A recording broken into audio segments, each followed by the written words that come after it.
पाकिस्तान शुरू दिन से ही जियोपॉलिटिकल अहमियत का हामिल मुल्क रहा है और इसकी अपनी अहमियत का महवर एनर्जी सेक्टर पर रहा है।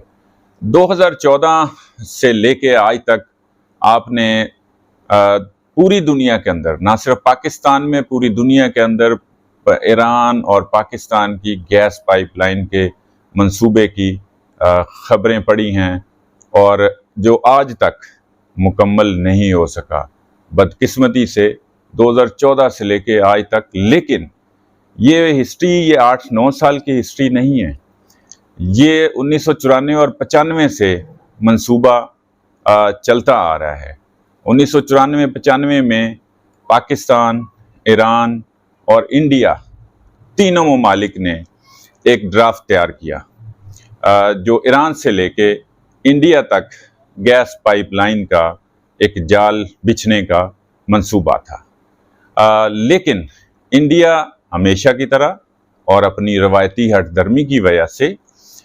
इस मंसूबे से ना सिर्फ बैकआउट होता रहा, बल्कि वो ये चाहता ही नहीं था कि ये मंसूबा पाया तकमील तक पहुंचे। इसी असना में जब ये सारी चीज़ें चलती रहीं तो 2008 तक ये सिलसिला इसी तरह चलता रहा। 2008 में फिर इंडिया, पाकिस्तान और ईरान जो है वो दोबारा बैठे और फिर उन्होंने इस ड्राफ्ट को हतमी शक्ल देकर एक एग्रीमेंट किया। ये गैस पाइपलाइन का वही मंसूबा था जो 1994-95 में एक ड्राफ्ट की सूरत में तैयार किया गया था। लेकिन यहाँ पर फिर इंडिया ने वही हरकत की और वो बैकआउट हो गया। पाकिस्तान ने इस सारी सूरत-ए-हाल को भांपते हुए ईरान के साथ पाकिस्तान और ईरान का जो अपना मंसूबा एक तैयार किया दोनों ममालिक ने, और दोनों ममालिक के बीच में ये मंसूबा तय पा गया। लेकिन 2011 में ईरान ने अपने हिस्से की जो गैस पाइपलाइन थी 1100 किलोमीटर रकबे पर मुश्तमिल, वो मुकम्मल कर ली थी, जबकि पाकिस्तान ने 2012 में ईरान से मज़ीद 2014 तक का वक्त जो है वो मांगा और हतमी डेडलाइन मुकर्रर की। इसलिए मैंने 2014 शुरू में कहा था कि उस वक्त पाकिस्तान और ईरान के गैस पाइपलाइन मंसूबे की जो शायद सुर्खियाँ थी, जो खबरें थीं, वो बहुत हमने देखी और सुनी और पढ़ी, और इसके साथ पाकिस्तान और ईरान के बीच जो एक लफ्ज़ी गोलाबारी थी वो भी, और जो अमली तौर पे भी जो दोनों अफवाज की बॉर्डर पर झड़पें हैं वो भी रिकॉर्ड पर हैं। और ये चलते चलते फरवरी 2023 में जब ईरान ने हतमी तौर पर एक मुतनब्बे किया कि पाकिस्तान इस मंसूबे को पाया तकमील तक पहुंचाए और अगर वो बैकआउट होता है तो फिर 18 बिलियन डॉलर्स की पेनल्टी अदा करें, जो जनवरी 2015 से $1 मिलियन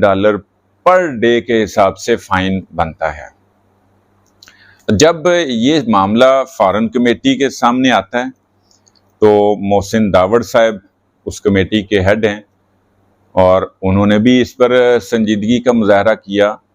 और इसी तरह पब्लिक अकाउंट्स कमेटी जिसके हेड नूर आलम खान हैं, उन्होंने भी हुकूमत और इदारों को जो है कहा कि हमें इस पर संजीदगी से काम शुरू करना चाहिए। और अगर हम अपनी जो पहली की पॉलिसी है, जो प्रो वेस्ट पॉलिसी है, और जो आप कह लें हमारी सिक्योरिटी रिस्क और मुआशी कमज़ोरियों के बायस हम जो अमेरिका को देख रहे हैं, तो फिर ये जो 18 बिलियन डॉलर्स की पेनल्टी है ये अमेरिका अदा कर दे, वरना फिर हम जो है इस पर संजीदा होकर सोचें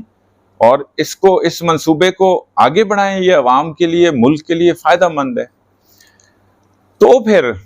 गुज़श्ता दिनों पाकिस्तान के वज़ीर आज़म शहबाज शरीफ और ईरान के सदर इब्राहिम रईसी साहब जो हैं, उनकी जो बॉर्डर पर मंदपशीन बॉर्डर क्रॉसिंग बॉर्डर पे जो मुलाकात भी होती है, और वहाँ पहली ऑफिशियल ईरान के साथ पहली ऑफिशियल मार्केट का इफ्तिताह भी होता है। और इसी तरह जो पोलान ग्वादर की वो ट्रांसमिशन लाइन है,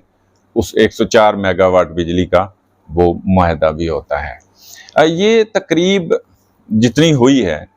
और इससे जितना हमें इस सारे प्रोग्राम से 104 मेगावाट बिजली से जितना को रेवेन्यू जनरेट होना है या हमने कोई पाकिस्तान को फ़ायदा होना है, उससे ज़्यादा इस तकरीब पर खर्च हो गया। लेकिन इस तकरीब की अहमियत है, जिस तरह मैंने बताया कि pro West policy, security risk और दीगर हमारी मुआशी कमज़ोरियों के बायस हम ये मंसूबा आगे नहीं लेके चल सके। इसी तरह ईरान और सऊदी अरेबिया का भी तनाज़ा बहुत शदीद रहा है। और आपको मालूम होगा कि जब ईरान ने यूरेनियम की अफजूदगी का सिलसिला शुरू किया तो अमेरिका ने भी उस पर बहुत सारी पाबंदियां आयद कर दी। तो इस वजह से पाकिस्तान जो है वो इस मंसूबे का नाम ही नहीं लेता था, क्योंकि अगर वो ज़रा सी भी इससे आगे बात करता था और इस पे मंसूबे पे को बढ़ाया जा सकता था, लेकिन नहीं बढ़ाया इस वजह से कि अमेरिका भी नहीं चाहता था। और हमारी सारी पॉलिसी जो है वो प्रो अमेरिका पॉलिसी थी, और जो ईरान है उस पर इतनी पाबंदियां रहीं कि हम जो है, चूँकि हमारा सऊदी अरेबिया से भी ताल्लुकात भी अच्छे हैं, वहाँ से हमने पेट्रोल सस्ते नरखों पर भी लेना होता है, और उसकी अदायगी भी अपनी कोशिश होती है कि अपनी मर्ज़ी से हम आसानी से करें। कतर भी इसी तरह उन ममालिक में शामिल है जिनका ईरान और इनका आपस में टसल भी रही है, और कुछ चीज़ें जो हैं वो हमारे साथ भी वहाँ से हम इमदाद भी लेते हैं, गैस भी, पेट्रोल भी। तो हम जो है वो ईरान की तरफ इस मंसूबे के लिए जो है वो देख भी नहीं पा रहे थे। लेकिन ये गुज़श्ता दिनों जो एक हमें कह लें खुशखबरी मिली है, इस तनाज़ुर में अब देखना ये है कि क्या पाकिस्तान ईरान ये गैस पाइपलाइन का मंसूबा पाया तकमील तक पहुंचाता है, जो अब पाकिस्तान ही ने पहुंचाना है। पाकिस्तान के उस वक्त तखमीने के मुताबिक 7 अरब डॉलर्स में ये गैस पाइपलाइन पाकिस्तान के पोर्शन में जो है ना बिछाई जानी थी। अब मौजूदा हिसाब से क्या रेट बनता है और क्या इस पर अखराजात आते हैं, इसका अंदाज़ा लगाया जा सकता है। लेकिन देखना ये है क्या पाकिस्तान इस मंसूबे को पाया तकमील तक पहुंचाता है, या अपने नए बनने वाले मुतवक्को जो ब्लॉक है उसके वज़न ही में दब जाएगा। ये देखना है कि आने वाले वक्तों में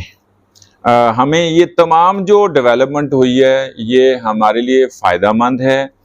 या पाकिस्तान मज़ीद मुश्किलात का शिकार हो सकता है।